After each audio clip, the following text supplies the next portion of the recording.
Good morning, good afternoon, good evening, everyone. Thank you for joining us today. My name is Alex Cron. I'm Terentia's Community Manager. I'm hosting the final webinar in our AI for Museums series that is part of Terentia's Community Conversations.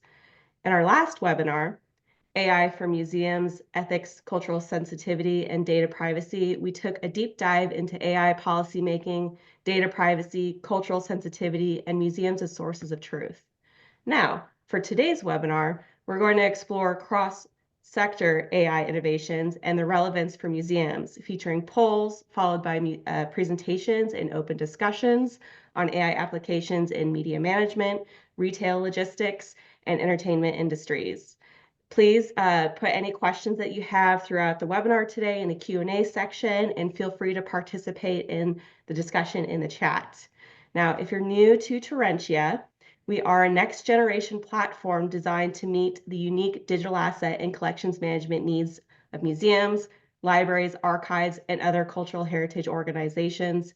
This webinar series reflects our dedication to innovation and education, aiming to elevate collections management in DAM, break down traditional system silos, and simplify how you manage and share your collections for greater impact. I mentioned in our first webinar that we would have a downloadable takeaway from the series. This guide will serve as a continuation of our webinar series and provide guidance on taking the first steps towards integrating AI-powered solutions at your museum. It will be sent out with the webinar recording, so keep your eyes open for that email later this week. Now, before we get started, I would like to do a quick introduction to our speakers since we do have some new attendees. We have Devine, a retired technology leader and the former director of libraries and museum strategy at Microsoft. Honeysett, the CEO of Balboa Park Online Collaborative, a nonprofit consultancy offering digital strategy and IT services to the cultural sector. And Neal, CEO of Terentia and founder of Chromata Solutions.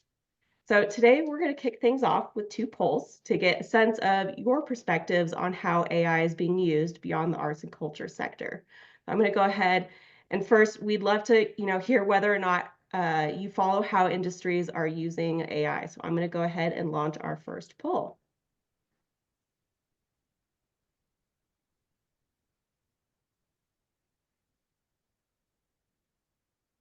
Okay, just one moment, please. My poll box disappeared. Demo death. Lauren, can you help me out here for just a second? Because I cannot find our polls. Apologies, everyone. It's disappeared. Yes, thank you. All right, so go ahead, take a moment to respond to the poll. Once everyone's had a chance to respond, we will share those results.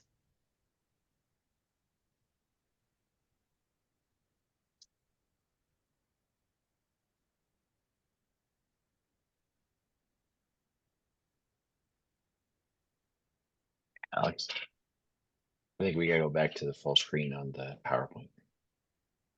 Yes. Sorry, Lauren. Now it's popped up for me.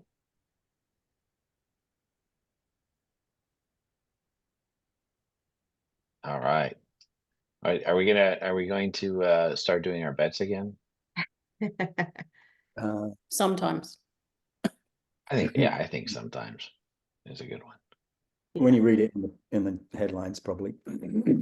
I agree. It's kind of everywhere. It's hard to miss, so it's probably a yes. Sorry, Lauren, I'm going to have to ask you to share the results because for some reason it's not allowing me to do it. Thank you. Yeah, sometimes. Yeah, that makes sense. Yeah. That makes a lot of sense. Interesting. It's fun to be able to look and see things that are going on outside and how it may apply. But I'm excited to see 25% Yeah. active monitor AI. That's great across sectors. If you actually look at that, then that it comes out to 96% are paying attention, at least in some way or another. One That's assumes, amazing. though, that most people attending Yep. interested in other sectors, though. So we true. had 91 responses, and out of those 91, 65 selected sometimes, followed by 22 for yes. All right, so we're going to go ahead and launch our second poll. In the future, we need to think about poll music, like no, that would actually be copyright strike. So we I can't use apologize, that. Lauren. You're going to have to launch it again. I'm not sure what happened. Thank We you, need an everyone. AI to launch the polls. Ooh, right. well, that's a We'll give everyone a little bit more time since this requires a little bit more reading. But we'd like to, learn more about what applications from other sectors do you find most relevant for museums? Does anybody not use Netflix? Yeah, I It's believe that. off and I on. believe that. Yeah. I don't keep it course. all the time. I turn it Oh, off. just when there's a decent series turns When there's up. a decent series, I put it on for a month and then turn it off. Yeah. I would love to be able to do that, but with a 10-year-old, unfortunately, that is not possible. Yeah. Okay, Look. Seth at Norland's Museum of Art may be the only person. Oh no, somebody else. Ah, we got a few more. Netflix. Okay, wow. That's probably good. Patrick, the DIA. He does not, but he admits to being square. All right, why don't we go ahead and share those results? Thank you, Lauren. Oh, wow. Interesting. Okay. Ah, that is interesting. Preservation. Okay, so we must have a bunch of museum folks. Image recognition and preservation and Yeah. experiences. So accessibility tools, digital preservation, immersive experiences, image recognition and tagging were our highest results. But I did forget to mention, if there are some responses that you'd like to include in the chat that aren't here on the poll, please throw them in there. All right, we're going to go ahead and close that poll. I think that digital preservation one's really interesting, right? Yeah. If you think about like common things about fixity checks that are run, that are manual efforts, take a long time, especially if you have too many, right? Things like cloud providers like Azure that we use for all of that is doing it in a constant basis, right? And then when you think about AI being used today for network servers on predictive analysis of, we think these hard drives are going to fail, these kind of things, then you start thinking about that doing the predictive of bit rot or anything. At the same time, it becomes really, really interesting. Feels like Absolutely. a different session though. That's for sure. Well, it's great that we can turn it over to you now, Neal, so you can share more insights into how AI is being used in media management. Absolutely. What goes along with this? Media management there's a lot of similarities with the media industry and the museum industry. So I think it's a fun one to look at from this perspective, right? Obviously, things like being able to process hundreds and not, if not thousands of hours of film, for example. When we think about the media industry and what they're doing, one of the biggest ones is for reuse or for creation of stock footage, as that example. So if you think about the amount of footage that's created at a documentary or during a filming of a nature series, then being able to easily find and reuse a lot of this becomes really important from that category. So more about or the B-roll shots, or even about animals or species is probably one of the most common ones that you're seeing. Remember, the media industry was always reusing stuff. Some of us may remember the Flintstones, for example, and how you would see the same cells over and over again. So it was a classic reuse use of it. And so using AI to help analyze this large amount of media content and time-based media to be able to at least provide some sort of sense of what's there, make suggestions about what it's seeing, cars, trees, etc., allows at least for it to then become somewhat searchable, although still needs to be culled at all time with it. Next slide, Lauren. I think, one of the fun ones that I always think about is a large news organization. We won't name names in here. They had an archivist. It was a person. And this archivist could tell you exactly on this tape or on this file exactly at this point in time is when maybe a president said this, or something happened here. And it used to be that the newsroom would just rely on this archivist to be able to know through her own knowledge. What was interesting is this is early days of MAM. They started to being media asset management. They started to digitize everything because the archivist wanted to retire. And so they digitized everything and they added it all in. And it turned out, when they still couldn't find anything, because it was without all that structured data of what it was, or being able to comb through all of it. Just having it digitized didn't actually help them with what it was. And the manual effort of trying to do it caused them a lot of problems for it. Now, today, again, using AI, they're able to use this to at least get transcripts, identify people through face identification, except especially for celebrities or political prominent figures, et cetera. So we're seeing a lot of that. So being able to transfer that knowledge and being able to makes it a lot easier today compared to long ago, when it was a lot harder to do so. I'm glad that thumbs down was for William and not for what I was saying. Yeah, I was going to Thank you. mimic you. I got a little bit nervous when I was like, with that, right? So and that's exactly it. Like, using off the shelf is what it is, because you can do that from the AI, and that's what makes these things so accessible now, today, more than ever. I think, do we have one more slide on this, on the media industry? Great. The other one is rights. I think this is actually a really interesting one. We're seeing this in three ways. One is that, as you guys know, the AI is looking for content, and AI companies are always looking for content.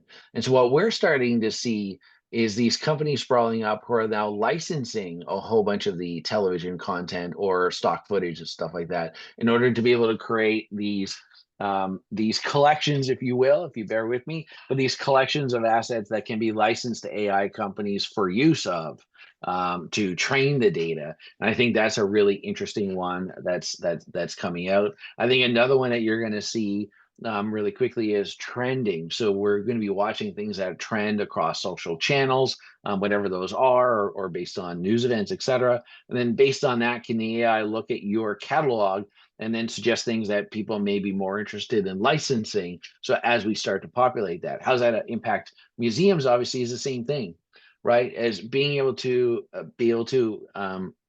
let people know what you have that could be potentially licensable for things that are coming along, or as things change in the marketplace, or what topics people are talking about today will become very important. And so how are you able to do that in that same way? Tracking permissions, for example, to ensure compliancy is another one, right? A bunch of you probably know about Content ID on YouTube. The early stages on this was on YouTube was, you would, when I was in especially my old television days, people would record with camcorders, sometimes their phone, the television show, and then they would put it on YouTube, and they would try to get all of these. We would then have to submit our show actually to YouTube, and they would do frame matching across all of this to be like, oh, somebody's been using it with inside of a video, and then either take it down, or we could elect to keep it up, and we would then get the rev share of the advertising. When you think about that as well, again, from what do you own, the rights, information, compared to things that are more obviously available as a open access, so a little bit different there. But still, what can you do with it? How can you ensure compliancy, even yourself, with people not misusing any of the imagery or the video that you're finding within your libraries from them? So just a couple of examples there of some of the things from the media industry that we're seeing that we think really connect well into the museums when we think about content, rights and clearances, obviously identification for it. Thanks, Alex. Thank you, Neal. Next up, we have Catherine, who's going to talk about how AI is revolutionizing retail logistics. Yep. Hi, everyone. When I was at Microsoft, I used to look at how the technology was built for other industries, because they were obviously wealthier, so to speak, not necessarily, saying that that's good or bad, just they have more money to spend and invest, and therefore there is more investment in those industries. And what I was looking for was, where are there cases that can be applied in the museum context? And also I looked after libraries, so also in the library context. And how can we take what is being used for some of the biggest organizations in the world and apply that in a museum rather than reinventing from scratch? And so I spent a lot of time looking at a lot of industries. And this one in particular that I'm going to talk through, I found very interesting, and it may not look like it directly applies, But if you just have to be sort of a little open-minded, a little bit creative about thinking about how this might apply in a museum context. But it's always good to know what is out there. So just because it helps broaden the mind and thinking. So one of the pieces of technology that I found the most amazing was retail and service logistics. And what I mean by that is if you think about not the front end of retail stores, but the back end of retail stores. So warehouses, distribution channels, supply chain. How does that all work? Whether that's your local grocery store or whether that is a company like an Amazon or Walmart or any kind of major distributor, or even actually just, you know, specific brands who also have their own distribution channels and warehouses, etc. About 15 years ago, I worked for a company that was, before my time in museums, that had all of the e-commerce platforms for all of them, pretty much all the major retailers in the United States. And but anyway, I looked after all the projects around Ralph Lauren and also Estee Lauder. And so that was fascinating. That was a fascinating kind of thing to me. But when we worked for Ralph Lauren, we actually built a warehouse. We actually built a warehouse management system because they were building a big warehouse in the United States somewhere and then bringing it up to speed. So it was just very interesting. So, and then when I talk about service logistics, what I'm really talking about is the same idea, but service is something where someone's coming to your house. So think about someone like someone who's coming to connect cable. Does anyone connect cable anymore? Someone who's coming to connect internet or read electricity or whatever sorts of things that need to happen to you, that come to you either as a business or an individual. So the first sort of major sort of group of solutions is this idea of how do you predict demand? So an organization like Amazon, think any major multi-brand distributor, is all about having warehouses in multiple places and predicting what products are going to be demanded by people in that particular region. So they actually do prediction at an individual level. So what do they think that Catherine Devine is going to buy next? And when is she likely to buy it? And secondly, also, you know, in the particular area of the country that she's in, what are people in that area likely to buy? And then they use lots and lots and lots of variables to try and predict that. So some obvious ones are weather, etc. But there's also different buying patterns in different countries, in different parts of the country, etc. And this is how these sorts of organizations have managed to get to a point where they can actually deliver in a very, very short amount of time. So if you go and work with any kind of a brand that is probably not one of those major distributors, you know, you might end up with something like a 10-day delivery time, right? But if you know, you can actually in some of the big cities get it in multiple hours or certainly in less than 2 days. So this is how this is done, by predicting what people are going to buy when and then getting the products there in the warehouse. And then similarly with that, if you go back from there, which is how do you get the products in the first place? How do you manage through your supply chain? So actually having procurement strategies that are driven by AI about when you're likely to buy something, what is the best time to buy something, how you're going to warehouse it, etc. So that's a whole sort of section around prediction of demand.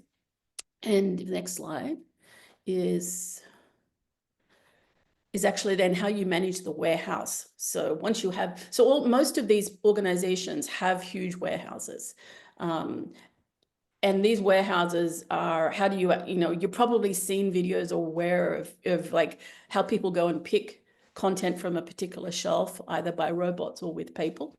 But then how do you actually think about what is the best path to the product and what's the most efficient routing? So if someone gets an order with, say, 5 things, what's the most efficient way to actually get that and then counteract that with all the other types of people and or robots who are trying to do this at the same time? So you can imagine that you could do this as a human, but this would take you forever, take huge amounts of people, and you will obviously get better efficiency through AI.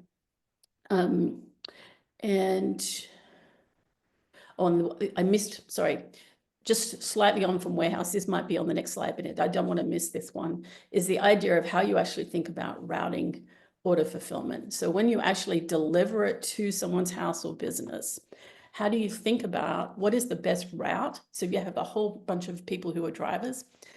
What is the best route? What happens if things change? So dynamic routing, we talked about dynamic pricing only, but dynamic routing. So dynamic routing being, there's traffic, there's snow, there's who knows what, something happening that, and so how would I completely reschedule all of those deliveries if I had to? Maybe there's, it's probably not great for the climate, but sometimes they get deliveries that clearly have been through Portland Airport. I'm in Oregon these days. They've clearly been through Portland Airport, which kind of horrifies me because I want them to be closer. But regardless, and so what happens if there's snow on the east coast of the United States, for example, that tends to disrupt planes, etc. So it is sort of a dynamic routing. Again, you can imagine if you tried to do this yourself, or you tried to do this with a team of people, it would take you forever. So this is how AI is introducing those efficiencies. And when I think in the museum context, I'm thinking about efficiencies. How can we take some of those operational type roles and make them more efficient? And then the same thing applies if it's not just product, but also people who are coming to your house or your business to install something, to maintain something, fix something, etc. So there's also used AI in terms of predicting the tasks that someone is going to need to do when they get to that house or business. So for example, if someone was going to install internet, because that's a really easy consumer example, install internet in your home or business, what are the tasks? And then what are the things that can predict what might go wrong, how you might deal with them, and then actually bringing those things up for the technician to be able to handle, rather than at the time, just in time, rather than needing to go look up or call or whatever, search, etc., solutions to things. And then finally, the last one is the use of digital twins. If you don't know what a digital twin is, this is something that I first learned about when I went to Microsoft, and I found it absolutely fascinating. But it's where you take not just a warehouse, but any kind of a manufacturing plant, for example, and you literally create a digital twin of the layout of the manufacturing plant. And then you have sensors using Internet of Things technology. You have sensors at various points to actually predict, to give you information about what is happening. It could be humidity, it could be temperature, it could be numbers of cycles of things, etc. And that allows you to predict when something is likely to break so that you can fix it before it breaks. And then, of course, because it is a digital version of what's happening in a plant, it can be looked at from anywhere in the world. Doesn't necessarily require you to be in that particular manufacturing facility. So I will pause there, but I think there are a lot of interesting examples there that we could think about how this implies efficiencies in our museums. Thank you, Catherine. We're going to go ahead and turn it over to Nick, who's going to take us into the world of the entertainment industry. Thanks, Alex. Thanks, Catherine. Russ, Patrick, and Seth are probably not familiar with this, but a few years ago, there was a film on Netflix, which was called Bandersnatch, which was an interactive film, which you decided the trajectory of the narrative. And at various moments, it would ask you what you wanted to see next, and you would make a selection, or there would be a default, and it would kind of take you through that experience. So literally, I think there were something like 1 trillion different permutations of consuming the content. And of course, they had shot all these different scenes to go with it. So you would really just selecting a version or a scene that had already been shot. But the principle of it was that it gave you this personalized, tailored film that was probably different from everybody else, certainly in the detail. So that's what, I think entertainment is really close to, we compete with the entertainment industry. The couch apparently is our biggest competitor as museums. So I thought it was relevant to actually talk about kind of entertainment. So there are a couple of things I wanted to cover. So next slide, please. Lauren. So I think the first one is generative video. I don't know, a lot of us are using generative text, so ChatGPT to help us with our work. Some of us are probably using DALL-E or DALL-E through ChatGPT or other generative image engines to create images. Probably less of us are actually using generative video. you've probably seen the result of these, and maybe Lauren, if you want to try playing, I picked a fascinating video from YouTube, which is obviously generated. Apparently this is how they really did build the pyramids. I think what's important about all these experiences and models, both video, I'm going to talk about audio as well, is you interact with them in the same way, right? It's text prompts that allow you to create the images that you want. And the way these models are trained is very specific and very detailed, even in terms of working with ChatGPT, for example. And so understanding how these things are trained allows you to get the most out of it. And so when these models are trained about video, they're trained about all these things, about the art style and the mood and the tone and camera movements and lighting and characters and objects and scene breakdown and all these things. And if you understand how these things are trained, you can prompt them in a much more meaningful way to get the results that you want. I think the part of that is, I think, prompt engineering, which is what it's called, really should be a skill set. You know, we used to require Microsoft skills. I think coming down the pike is requiring decent kind of prompting, IA prompting skills. We'll share that. It is a fascinating video. I'll share that with you in a moment. Next slide, please. I'm pleased that played. It's a fascinating film. So audio as well. You can go to free sites. There's any number of generative video sites, generative audio sites. You go in. Oftentimes the generative audio one, you can use your own prompts. Again, understanding how music works, you know, with bars and keys and moods and those kinds of things allows you to get the more out of it. Some of these are kind of a wizard based. So you go through, you select a genre, you select all these aspects of what you want to get out of it. So a little like that Bandersnatch movie where you're actually making selections as you go through to get the full piece. You can customize and make out specific instruments. They're actually royalty free. It's a little kind of music-y if you are just using it without much insight and knowledge of music, but you can get some highly interesting musical pieces out here. And then I think the first one to come up, which was actually the real kind of first popular track, was Sony had a Flow Machines project out of their science laboratories, their computer science laboratories. And if you search for Flow Machines on YouTube, you'll see some actual songs and tunes that came out of that, which were completely AI generated. So next slide. So I think it's interesting to talk about what the implications for this is, because you are generating this content, you know, right? It doesn't take very long to generate these images. And I think it potentially is a game changer for us. When we create content right now, it's a finished product that we deliver to the audience. You know, we have spent hours and thoughtful time to create something that is it's kind of a broadcasting. Here is the thing that we have deemed you kind of engage with to learn about what we're doing. And there is a potential, if museums are willing to kind of embrace the uncertainty, that you really can create something on the fly, maybe co-create something with a potential visitor that is truly personalized, right? So on the fly, they can have their own experience with you.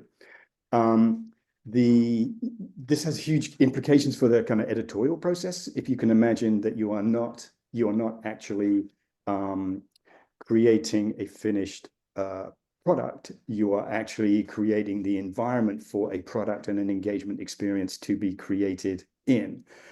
Has huge implications for kind of editorial process. I think you're still always going to need the domain expertise, but this additional skill set to allow you to create something that is truly doesn't exist until the visitor turns up and decides to interact with you.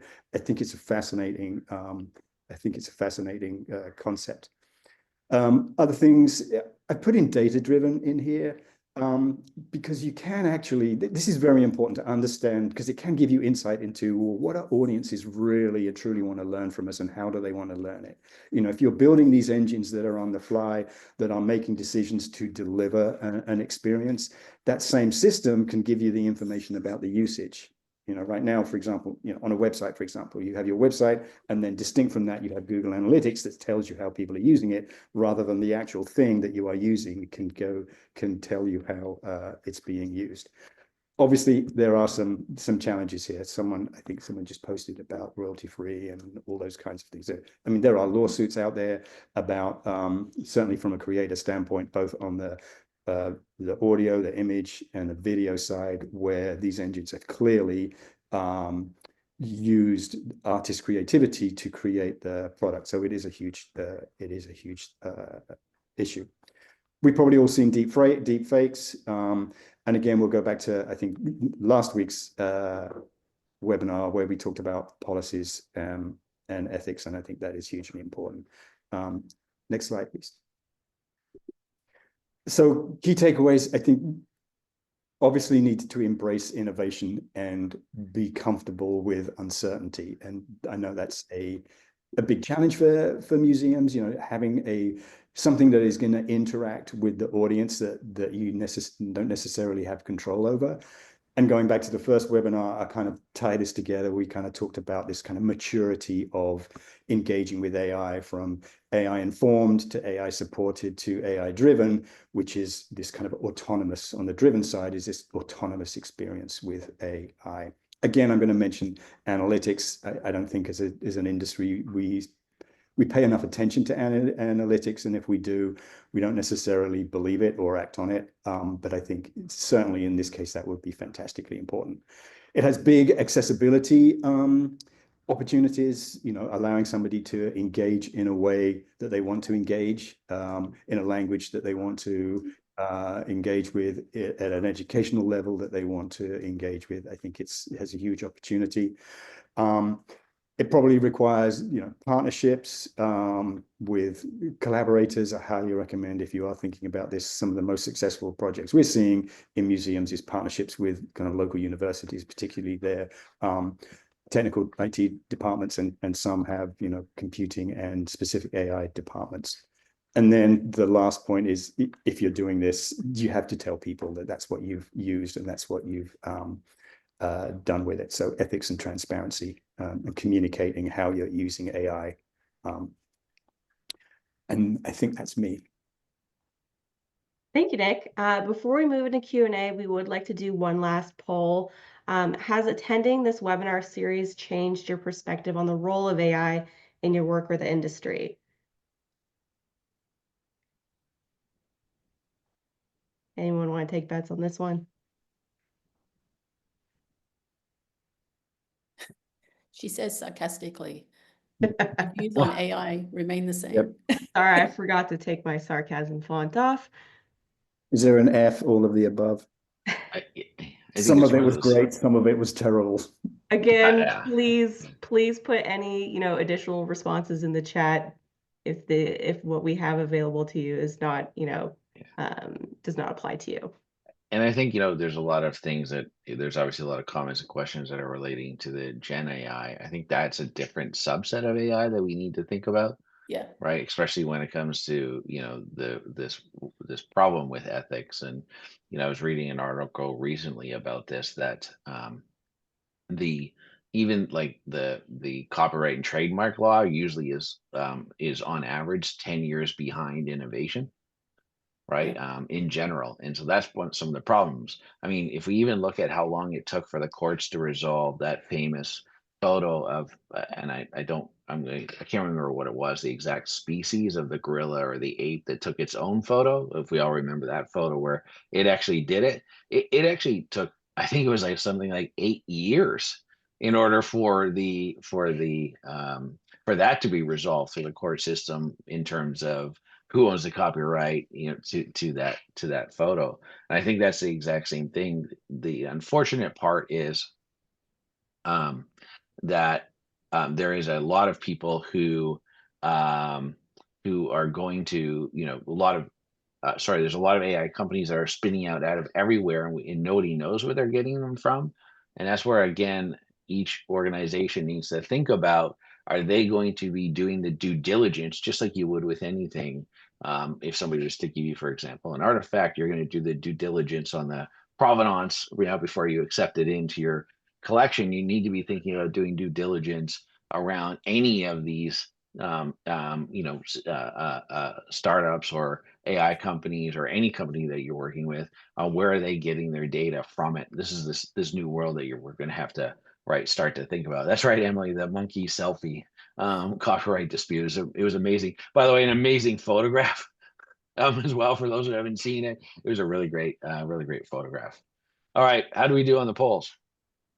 All right, so out of 84 responses, 50 said yes, somewhat. My understanding has it expanded, but I have more to explore. This is certainly early beginning, so there is so much more for us to learn and understand. Yeah, and that's exactly it. I mean, I know for it's an everyday thing that things are changing, right? And quite rapidly, right? As well. And so being part of and thinking about this technology, this is one that is so early days that even what we're talking about, last week to compared to this week, as most of us saw with Deep Seek, for the example, it's going to rapidly change, and then it's going to change again, right? Because this is very, very, very early days. That's great. Okay, I'm going to go ahead and stop sharing so that we can move over into Q&A now. Now, I did see a few questions pop up in the chat, especially around the recording of the webinars. Yes, we can get that to you. So Helen Burbage, and I apologize, Helen, if I pronounced your last name incorrectly, asked, how can a museum ethically and environmentally justify creating and using Gen AI created audio and video rather than paying human creators? Well, I think the problem with AI is the jobs are going to change, right? I think Sam Altman, was it last week when he was talking about this, saying how disruptive this is? I mean, it is an onslaught. And I think as a museum field, we can't ignore it, right? I think we have to, it's coming. There is an expectation of, and I think we talked about this with the first webinar about authority and trust, and that authority and trust can be stolen away from us. I can create a GPT app on any museum and all of a sudden be certainly in that environment, be the authority on it. I think it is an ethical question. I think it's going to create a new set of jobs and skill sets. I mean, I think as professionals, we do need to understand how to use it. Some museums obviously will not. Maybe many museums will choose not to use it, and maybe there's a preference and a prestige in not using AI. That's certainly a possibility. But I think as an industry that is severely under-resourced, the opportunity that AI presents, I don't think we can escape from it. But I also think it's not just generative AI, right? So if you choose not to use, I think there are efficiencies created using generative AI to generate things like video and audio.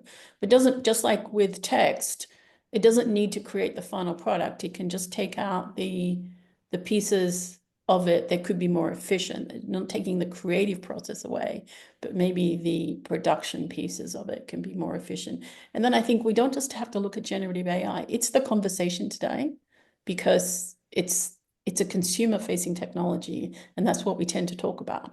But I think some of the examples that Neal had around how can I find in a huge corpus of video and audio, how can I find a specific clip, right? It feels like a great use case for AI. It makes it very fast and maybe doesn't have as many of the concerns that we have.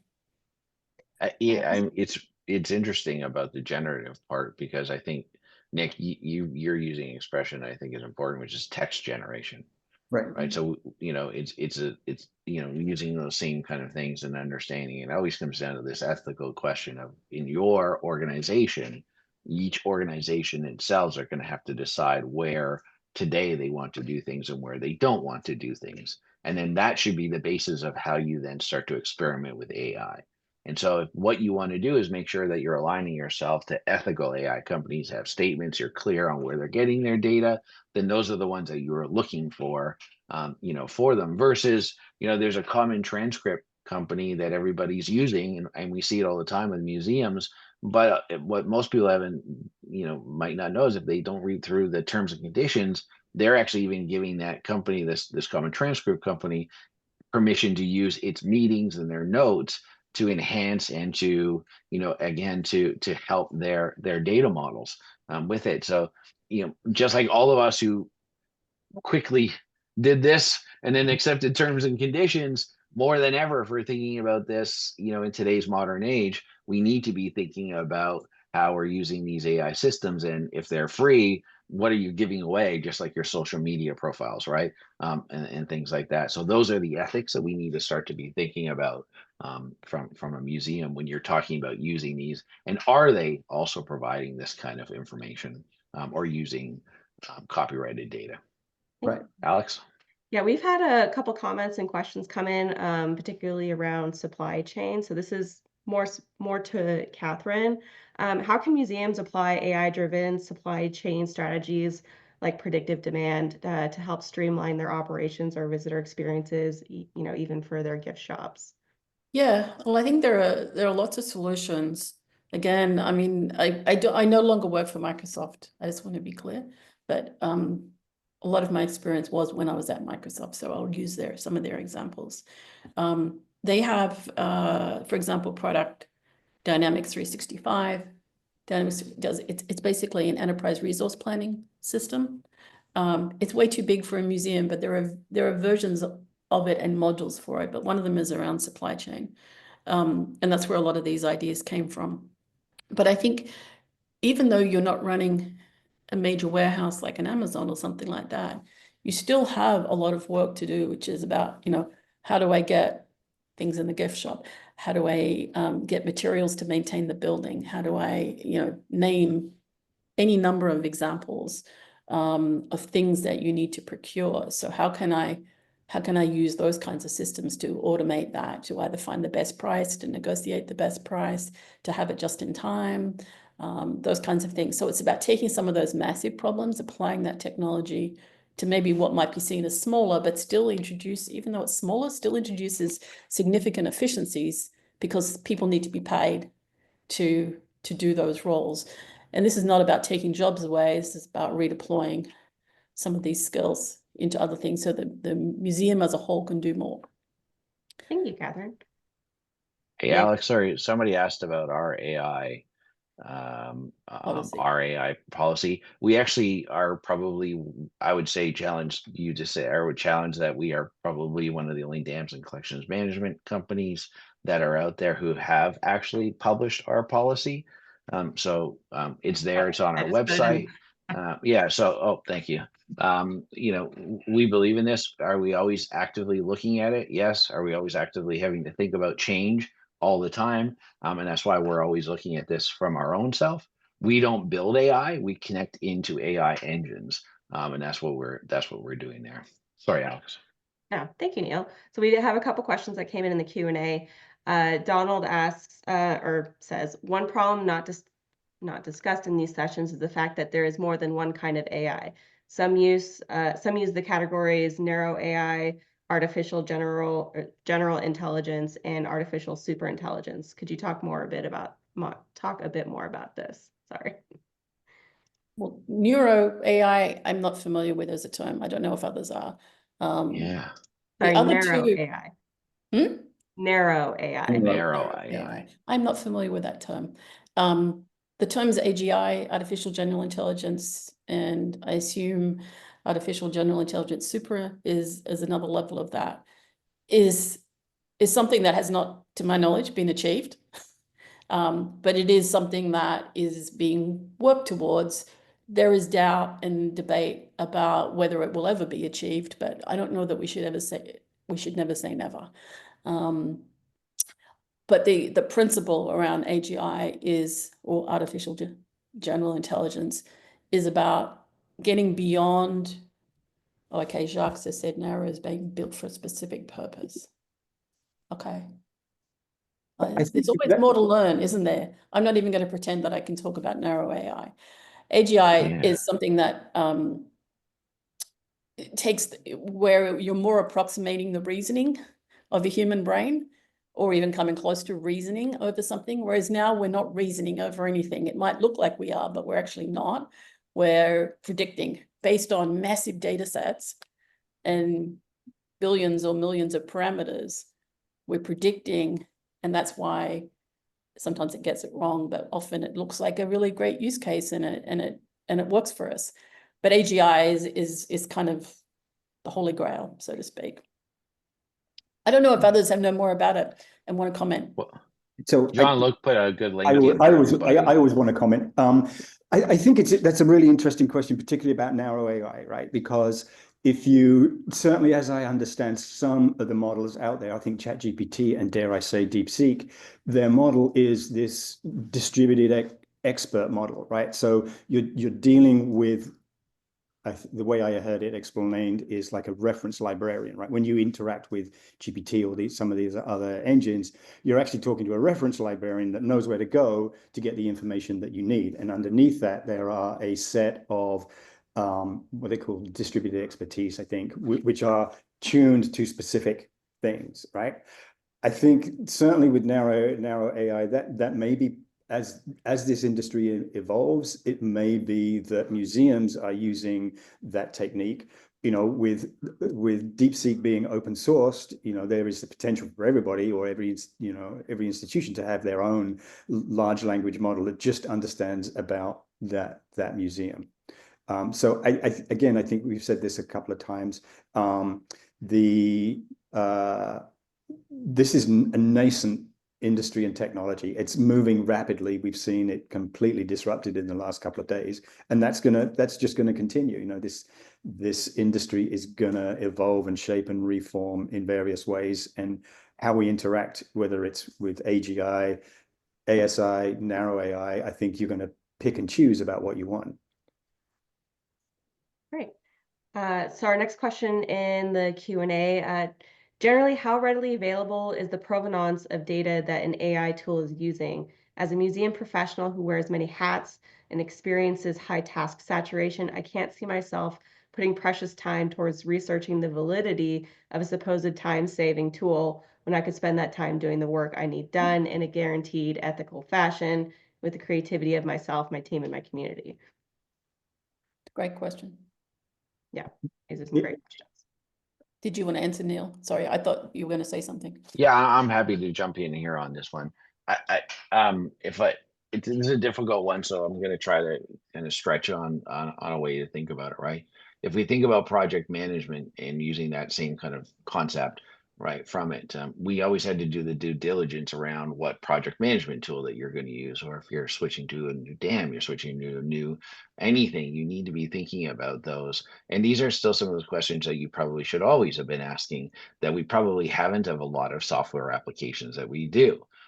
It doesn't mean that you as the museum professional, depending on what your job is doing, and it's hard to tell based on what you're saying here, but I think that's the point, is somebody in your organization, if you have somebody who thinks about data and privacy officers, and that's what we should be thinking about, depending on if you're big or small, you may or may not have one, but somebody should be tasked with thinking about this. I think one of the problems right now is a lot of people are working in AI in silos, right? And in trying different things and stuff like that, which is great. We need to do research. We need to understand it. And because it's still so early, and I think that's really the point of this webinar series is, and why we put it together, which is it's less about should you use generative AI, and that's not what we're here to say. Right, we're here to say people are doing it, and this is what's happening. What we're reminding everybody is to go back to why we called it session 2, which is what are the policies that your organization should have. And I think it was great that somebody mentioned, and I don't know the answer, Nick, if you is AAM putting together anything about AI and policies or thinking about this at all? I don't know that answer. As far as I'm aware, this has been a problem of mine for many years, is to get AAM to weigh in on the technology side of things. I'll just say it, AAM accreditation has no component of technology in it at all. No best practice, absolutely nothing, which I think is yeah. But I have a suggestion for the anonymous attendee, right? I think, use it. My recommendation is that you use it for the things that it can do well that you don't have to verify, so data analytics, summarization, those kinds of things are what it's good at. There are some things that it's not good at, and it may be some time before it is, which does require a significant amount of evaluation of the output in order to check its accuracy. Even giving it a document and getting it to pull out quotes, ChatGPT has a hard time with actually doing that. So I think there are some things that, what you want to do is leverage it in a thoughtful and smart way to save time on kind of mundane things that it does well, to give you the time to focus on the things that are more creative, do need a lot more thoughtful attention, to just kind of balance your workday and your productivity. I think it's right, but at the same time, with this is, if most of us actually took the time to read social media, readmes and what they're using with the data or anything like that, most of us probably wouldn't use a lot of those things as well. So are you actively even thinking about it that way, or any of the other tools that you're using? I think you have to decide where you're going to go with this, and there's a lot of people who are going to hold back on starting any world of that, and that's fine too. Allow it to kind of mature a little bit more along the way. Now, somebody said that there is a little bit of AI on the AAM conference. I'm going to just check that out. Excellent. There's So a couple of oh, sorry. It's again about, so it's again discussing ethics and protocol. So very, very similar to this kind of thing, right? Is that exact thing. I know the Dam and Museums conference, which is next week, there's another sessions around what are the AI ethics and protocols. Again, I think that's the topic that everybody's talking about right now, is what is it, and trying to help educate on how do you start to form up these policies, which are needed everywhere. And by the way, this is not just museums. This is across all organizations in all industries. Everybody is grappling with what to do, and where are they going to play with AI and where they're not. I did see a couple comments and questions in regards to a demo. Please reach out to us directly for any inquiries around that. We don't have any other questions from the audience, but I do have a couple questions, if that's all right. We kind of talked about this a little bit more, and I was wondering if we could go in depth into recommendations for how museums can start exploring cross-sector AI innovations without overwhelming their teams or budgets.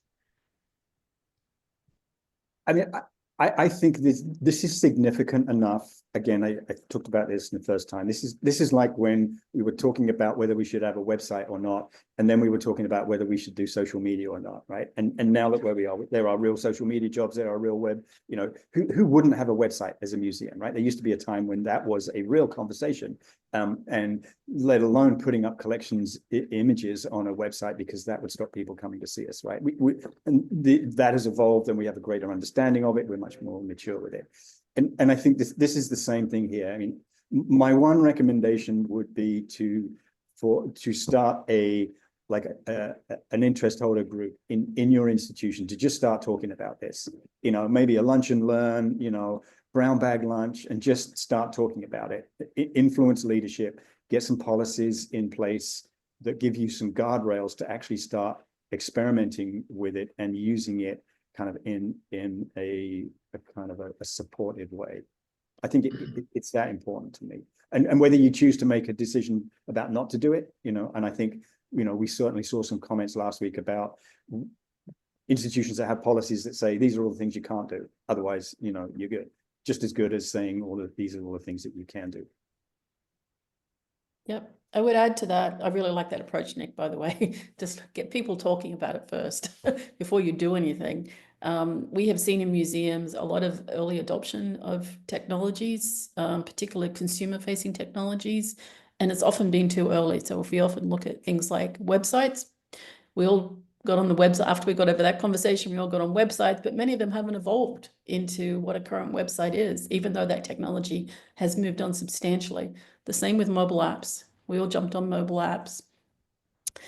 We jumped on VR. Didn't happen. We run the risk of jumping on AI too early and then not evolving as it evolves. The other thing is to look at this not as a technology, but as to look at it as what are you trying to achieve, right? If you're looking for efficiencies in your organization, AI is a tool in the toolbox to consider to do efficiencies in the organization. It's not about doing it just for the sake of AI. Yeah, and I'll just add to what you said, which you see it all the time, right? And Kelly Kelly brought up apps, right? And like you're right, the shame that was apps. Now who has an app, right? Yeah. And I think the other part of this is when you do this, stop thinking about it in a silo. That's the thing that happens all the time is it's siloed thinking. It's not connected thinking into your core systems of collections and your core systems of dams. And so that's what ends up happening is they become these siloed projects that are funded just for this one moment. And then you can't get anything more. So it ends up sits there and it ends up being a becomes dry really quickly because you can't continuously feed it from other systems that are core within a museum like collections management, right? And that's because, well, some collections management don't have even an API that can support all of that as well. And so these are things that we need to be thinking about when you're creating and aligning your work to the strategy of your museum as well. Now we're almost out of time, Alex. Yeah. One more slide. I have a Any book final thoughts? I have a Go, book Nick. recommendation. Oh, There's good. I recommend everybody buy this book and send it to their leadership. It's non-profit. It's called The Smart Nonprofit by Beth Cantor.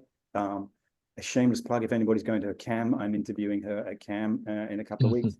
But what she says is this is a leadership initiative. You know, this is not a technology initiative. And leaders, because it's about decision making, right? It's going to influence decision making in broad brush. She talks a lot about the kind of constituent management development donor because it's kind of a general nonprofit approach, but it's a pretty digestible read, and she makes some really good points in it. Thank you. And I love Claire's last point here about it. It doesn't negate the need for that human element. No. Sorry, Alex. Arguably, there is a greater demand, right? Yeah. For Wrap it up, Alex. Yeah. Sorry, guys. I know this is such a great topic. There's so many things that for us to talk about. Thank you, everyone who attended, and everyone for your thoughtful questions submitted throughout the webinar today. Thank you to our fantastic speakers for these fabulous presentations and engaging discussions in our series this month. A recording of this webinar will be sent out via email along with a post-webinar guide that I mentioned earlier. The recording will also be available on Terentia's website and YouTube channel. We'll be back with more community conversations later this year, so please follow us on social media, sign up for our newsletter in order to stay up to date on all future Terentia webinars. Thank you, everyone. Take care. Thank We'll see you you. next time. Thank you, Alex. Thank you, Thanks, Lauren. Alex. Thanks, Amazing Lauren. job putting together our first webinar series. Really, really proud of the work you guys did. And We'll Nick, be Catherine, back. thanks for joining us. We'll be back. That's Yeah. right. Stay tuned for That's more. exactly Bye-bye. it.